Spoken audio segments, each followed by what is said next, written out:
جب دکھ تکلیفیں غم پریشانیاں حد سے بڑھ جائیں تو اللہ رب العزت کیا فرماتا ہے؟ آپ لوگوں کے لیے کون سے احکامات ہیں، کون سی دعائیں ہیں اور کس طریقے سے مانگنی ہیں؟ اعوذ باللہ من الشیطان الرجیم، بسم اللہ الرحمن الرحیم۔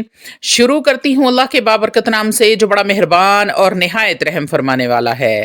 لاکھوں کروڑوں درود و سلام ہو کملی والے آقا محمد مصطفیٰ صلی اللہ علیہ وآلہ وسلم پر، جو خاتم النبیین ہیں، جو خاتم المرسلین ہیں، جن کے بعد نہ کوئی نبی ہے نہ رسول ہے۔ لاکھوں کروڑوں درود و سلام ہوں اہل بیت پر۔ السلام علیکم ورحمۃ اللہ وبرکاتہ۔ آپ دیکھ رہے ہیں میرا یوٹیوب چینل مکافات عمل۔ اللہ والو، جب انسان بہت زیادہ تکلیف میں ہوتا ہے، دکھوں نے اسے گھیر لیا ہوتا ہے، پریشانیوں نے اس کے گھر میں ڈیرا ڈال لیا ہے، ہر چیز جب حد سے بڑھ جائے، کوئی آسرا نظر نہ آ رہا ہو، کوئی وسیلہ، کوئی سبب پیدا نہیں ہو رہا، تو اللہ رب العزت کیا فرماتے ہیں؟ اللہ رب العزت یقیناً جب انسان پر دکھ تکلیف یا مصیبت حد سے بڑھ جائے تو اسلام اور احادیث نبوی صلی اللہ علیہ وآلہ وسلم ہمیں صبر، دعا اور اللہ کی رحمت کی طرف رجوع کرنے کی تعلیم دیتے ہیں۔ نبی کریم صلی اللہ علیہ وآلہ وسلم نے ارشاد فرمایا، مومن کا ہر حال بہتر ہے، اگر اسے خوشی ملے تو وہ شکر ادا کرے، اور اگر مصیبت آ جائے تو صبر کرے، دعا کرے۔ صحیح مسلم بخاری کی یہ حدیث ہے۔ حضرت علی رضی اللہ تعالی عنہ فرماتے ہیں، صبر ایمان کے ساتھ ایسے ہے جیسے سر جسم کے ساتھ ہو۔ نبی کریم صلی اللہ علیہ وآلہ وسلم نے ارشاد فرمایا، اللہ تعالیٰ جب کسی قوم سے محبت کرتا ہے تو اس پر بے انتہا آزمائشیں ڈالتا ہے۔ ترمذی کی حدیث میں یہ موجود ہے۔ نبی کریم صلی اللہ علیہ وسلم نے پھر ارشاد فرمایا، مسلمان کو جو بھی تکلیف، بیماری، غم، رنج یا پریشانی پہنچتی ہے، ایون اگر کانٹا بھی چبھتا ہے تو اللہ اس کے ذریعے اس کے گناہوں کو معاف فرما دیتے ہیں۔ مسلم بخاری کی یہ حدیث میں آپ کو سنا رہی ہوں۔ آپ صلی اللہ علیہ وآلہ وسلم نے ارشاد فرمایا، دعا ہی عبادت ہے۔ مصیبت کے وقت اللہ سے دعا مانگنا نجات کا ذریعہ ہے۔ اپنے رب کو پکارنا، جب بھی کوئی مصیبت آن پڑے، جب بھی کوئی پریشانی آن پڑے، اتنی زیادہ ہو کہ آپ کو کوئی راستہ نظر نہیں آ رہا، آپ بے بس اور خود کو مجبور سمجھنے لگ گئے ہیں، تو دعا کے لیے ہاتھ اٹھا دیں، تہجد کے سجدوں کو لمبا کر دیں، اپنے رب کے قریب ہو جائیں، اپنے رب سے راز و نیاز کریں، اپنے رب کو اپنے دکھ تکلیف اور پریشانی بتائیں کہ اے میرے اللہ، تو نے مجھے پیدا کیا ہے، میں تیری بندی ہوں، میں اس پریشانی میں ہوں، میں اس آزمائش میں ہوں، میرے اللہ میں اس آزمائش میں پوری نہیں اتر سکتی، میں بڑی گناہگار ہوں، میرے مالک مجھ پر رحم و کرم والا معاملہ فرما، میرے گناہوں کو بخش دے، میری آزمائش کو ختم کر دے، ٹال دے میرے اللہ، میری یہ دکھ مصیبتوں کا جب وقت ہے اس کو ختم کر دے۔ دعا بہت بڑا وسیلہ ہے، بہت بڑا ذریعہ ہے، اللہ صبر کرنے والوں کے ساتھ ہے۔ قرآن میں ارشاد فرمایا، بے شک اللہ صبر کرنے والوں کے ساتھ ہے۔ اللہ تعالیٰ قرآن میں ارشاد فرماتا ہے، اللہ کی رحمت سے مایوس نہ ہونا، بے شک اللہ تمام گناہوں کو معاف کرنے والا ہے۔ دنیا فانی ہے۔ نبی کریم صلی اللہ علیہ وآلہ وسلم نے ارشاد فرمایا، دنیا قیدی خانہ کی مانند ہے، یعنی کہ دنیا ایک جیل ہے، قید خانہ ہے مومن کے لیے، اور جنت ہے کافروں کے لیے۔ مسلم بخاری کی یہ حدیث ہے کہ یہ جیل اور قید خانہ ہے مسلمانوں کے لیے، مومن کے لیے، اللہ کے نیک اور متقی پرہیزگار بندوں کے لیے، اور یہ دنیا جنت ہے کافروں کے لیے۔ حضرت عائشہ رضی اللہ تعالی عنہ بیان کرتی ہیں کہ نبی کریم صلی اللہ علیہ وآلہ وسلم نے ارشاد فرمایا، مسلمان کو جو بھی تکلیف پہنچتی ہے وہ اس کے گناہوں کا کفارہ بن جاتی ہے۔ یہ بھی مسلم بخاری کی حدیث میں ہے۔ اللہ والو، اپنی تکلیفوں پر اللہ سے شکایت نہ کیا کرو، بلکہ صبر کا دامن تھاما کرو، اور اللہ رب العزت کا شکر ادا کیا کرو کہ اے میرے مالک، تو جس رنگ میں رکھے میں راضی ہوں، تو جس حال حال میں رکھے میں راضی ہوں، لیکن اللہ کو اللہ کی رحمت کا واسطہ دینا مت بھولا کریں، کیونکہ اللہ رب العزت خود فرماتے ہیں جب میرا کوئی بندہ مجھے میری رحمت کا واسطہ دیتا ہے تو مجھے اپنے عزت اور جلال کی قسم کہ میں اس کی دعا کو یا اس کی اس بات کو پورا نہ کروں، مجھے شرم آتی ہے میں اپنے بندے کو خالی ہاتھ لوٹا دوں۔ تو اللہ والو، جب اللہ رب العزت خود یہ فرما رہے ہیں تو پھر آپ ایسا کیوں نہیں چاہتے؟ نبی کریم صلی اللہ علیہ وآلہ وسلم نے ارشاد فرمایا سب سے زیادہ آزمائش انبیاء پر آتی ہے، پھر ان جیسے لوگوں پر آتی ہے۔ قرآن میں فرمایا گیا جو صبر کریں گے انہیں بے حساب اجر دیا جائے گا۔ اللہ رب العزت خود فرماتے ہیں بے شک مشکل کے ساتھ آسانی ہے۔ قرآن مجید فرقان حمید کہتا ہے کہ تم مجھے پکارو میں تمہاری دعاؤں کو قبول کروں گا۔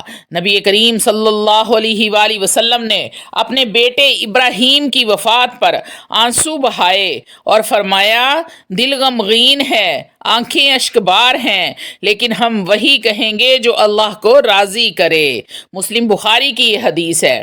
تو اللہ والو، جب آپ کا کوئی چلا جاتا ہے تو آپ نے آنسو بہانا منع نہیں فرمایا گیا، لیکن اللہ سے شکوہ کرنا منع کیا گیا ہے کہ یا اللہ تو نے اس کو کیوں لے لیا، یہ تو میرا بڑا پیارا تھا، یہ میرا محبوب تھا، تو نے اس کو کیوں واپس بلا لیا۔ تو اللہ والو، اس بات کو نبی کریم صلی اللہ علیہ وآلہ وسلم کے بیٹے کے ساتھ اس کو دیکھا کریں، سوچا کریں کہ جب انہوں نے آنسو نہیں بہائے، ان کا دل بھی غمگین تھا، آنکھوں میں آنسو بھی تھے، لیکن وہ اللہ کو راضی کرنے میں مشغول تھے کہ میرا رب راضی ہو جائے۔ تو آپ نے اپنے نبی کریم صلی اللہ علیہ وآلہ وسلم کے نقش قدم پر چلنا ہے۔ علماء اکرام فرماتے ہیں صبر 3 قسم کے ہیں: مصیبت پر صبر کرنا، عبادت پر صبر کرنا اور گناہوں سے بچنے پر۔ شکر اور صبر کا ملاپ۔ نبی کریم صلی اللہ علیہ وآلہ وسلم نے ارشاد فرمایا جو شکر کرتا ہے وہ بھی اجر پاتا ہے اور جو صبر کرتا ہے وہ کامیاب ہو جاتا ہے۔ قرآن مجید فرقان حمید میں فرمایا جو لوگ صبر کرتے ہیں ان کے لیے جنت کی خوشخبری ہے۔ نبی کریم صلی اللہ علیہ وآلہ وسلم نے پھر ارشاد فرمایا تکلیف پر ثواب ملتا ہے۔ جو شخص کسی مصیبت پر صبر کرتا ہے اللہ رب العزت اس کے درجات بلند فرماتا ہے۔ صبر کرنے کا مطلب ہے کہ اپنے رب کا شکر ادا کرنا، رب سے گلہ نہیں کرنا، شکوہ نہیں کرنا، شکایت نہیں کرنی، دنیا والوں کے سامنے یہ نہیں کرنا کہ اللہ نے پتہ نہیں ایسا کیوں کر دیا، اللہ نے میرے ساتھ یہ ناانصافی کر دی، اللہ نے ایسے کر دیا، اللہ نے ویسے کر دیا۔ بس یہی کہنا ہے کہ میرے مالک کو یہی منظور تھا، میرے رب کو یہی منظور تھا، ہو سکتا ہے کہ اس میں میرے لیے کوئی بہتری ہو، اس لیے میرے رب نے میرے ساتھ یہ معاملات فرمائے ہیں۔ نبی کریم صلی اللہ علیہ وآلہ وسلم نے ارشاد فرمایا امید کا دامن نہ چھوڑنا، اگر تم اللہ پر توکل کرو جیسا کہ کرنے کا حق ہے تو وہ تمہیں ایسا رزق دے گا جیسے پرندوں کو رزق دیتا ہے۔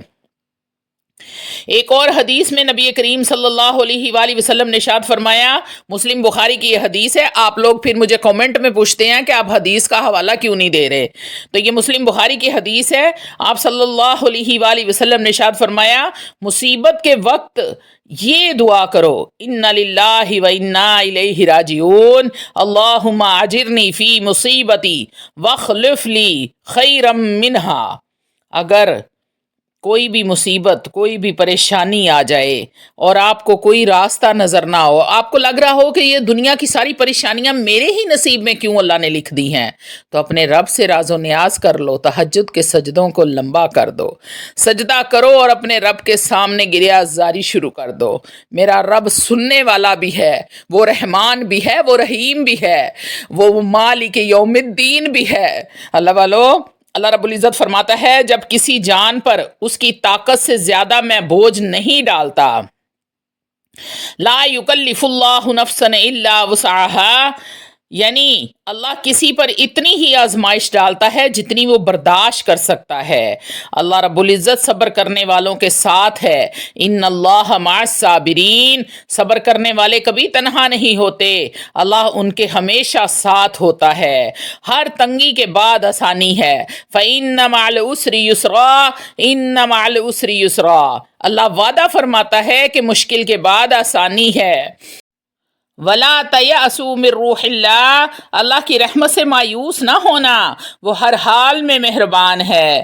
نبی کریم صلی اللہ علیہ وآلہ وسلم نے ارشاد فرمایا دعا ہی عبادت ہے، دکھ اور تکلیف کے وقت اپنے رب سے رجوع کرنا ہی اصل نجات ہے۔ نبی کریم صلی اللہ علیہ وآلہ وسلم نے ارشاد فرمایا آزمائش محبت کی نشانی ہے، جب اللہ کسی بندے سے محبت کرتا ہے تو اس پر آزمائشیں ڈالتا ہے، یہ آزمائشیں دراصل اللہ کی قربت کا ذریعہ بنتی ہیں۔ تو اللہ والو جب آپ پر آزمائش آئی ہوتی ہے اس آزمائش میں گھبرایا نہ کریں، بلکہ اللہ کا شکر ادا کیا کریں اور صبر جمیل کیا کریں۔ آج میں آپ کو ایک چھوٹا سا واقعہ بھی سناؤں گی جو آپ کے ایمان کو تازہ کر دے گا۔ تو اللہ والو یہ واقعہ اس طرح شروع ہوتا ہے، میری امی بہت نرم دل اور دعا کرنے والی عورت تھی۔ بچپن میں جب بھی مجھے بخار ہوتا وہ میرے سر پہ ہاتھ رکھ کر قرآن مجید کو پڑھا کرتی، کہتی تھی بیٹا ماں کی دعا کبھی رد نہیں ہوتی۔ پھر ایک دن وہ بیمار ہو گئی، کینسر آخری سٹیج پر۔ ڈاکٹروں نے کہا تیاری کریں، وقت زیادہ نہیں ہے۔ میں ہر رات اللہ سے گڑ گڑا کر دعا کرتی، یا اللہ میری ماں کو بچا لے، مجھے کچھ دے دے لیکن میری ماں ٹھیک ہو جائے۔ لیکن وقت گزرتا گیا، وقت ہاتھ سے نکلتا گیا، پھسلتا گیا اور امی کی تکلیف بڑھتی گئی۔ ایک رات میں ان کے پاس بیٹھی تھی، وہ بڑی ہی کمزور ہو چکی تھیں، سانسیں دھیمی، آواز مدھم۔ میں نے ان کا ہاتھ پکڑا، آنکھوں سے آنسو گر رہے تھے۔ امی نے میری طرف دیکھا، مسکرائیں اور کہا بیٹا ہر دکھ اللہ کا بدلہ دیتا ہے، صبر کرنا، صبر ہی اللہ رب العزت کو پسند ہے۔ ان اللہ مع الصابرین، صبر کرنے والے ہی اللہ کو پسند ہیں۔ یہ ان کے آخری الفاظ تھے۔ وہ مسکرا کر دنیا سے رخصت ہو گئی۔ میں چیخی، روئی، زمین پہ گری، لیکن وہ جا چکی تھی، نہ وہ کبھی واپس آنے کے لیے۔ پھر میں نے قرآن کھولا، پہلی آیت پر جو نظر آئی پڑھی تو وہ یہ تھی ان مع العسر یسرا، بے شک ہر تنگی کے بعد آسانی ہے۔ مجھے لگا امی نے خود جواب دیا ہو کہ صبر کرو بیٹا، اللہ ضرور بدلا دے گا۔ اور آج میں ان کی دعاؤں کے صدقے کامیاب ہو گئی ہوں، لیکن دل کا خلا کبھی نہیں بھرا۔ ہر جگہ پر ماں یاد آتی ہے، جب ماں کا نام آتا ہے تو آنسو زاروں قطار گرتے ہیں۔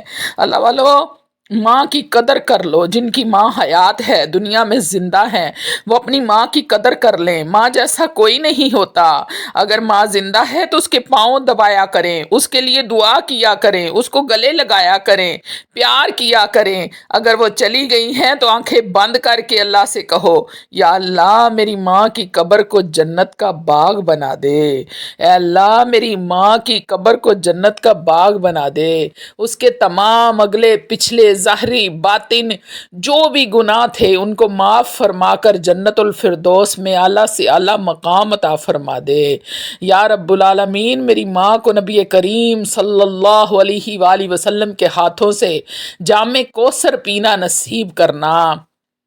اے اللہ میرے والدین کو جنت کروٹ کروٹ نصیب کرنا، جن کے ماں باپ اس دنیا سے جا چکے ہیں ان تمام ماں باپ کے لیے دعا کرتی ہوں یا رب العالمین سب کو جنت میں اعلیٰ مقام عطا کرنا۔ میرا بیٹا اس دنیا سے جا چکا ہے، تمام دوستوں سے درخواست ہے کہ میرے بیٹے کے لیے دعا کریں کہ اللہ اسے کروٹ کروٹ جنت نصیب کرے۔ وہ بچہ تھا ابھی لیکن بڑا تھا، اس کا کوئی بھی گناہ تھا تو میرا رب اس کو معاف فرما دے۔ میرے بیٹے کے لیے خصوصی دعا کریں۔ تمام دیکھنے والوں سے گزارش ہے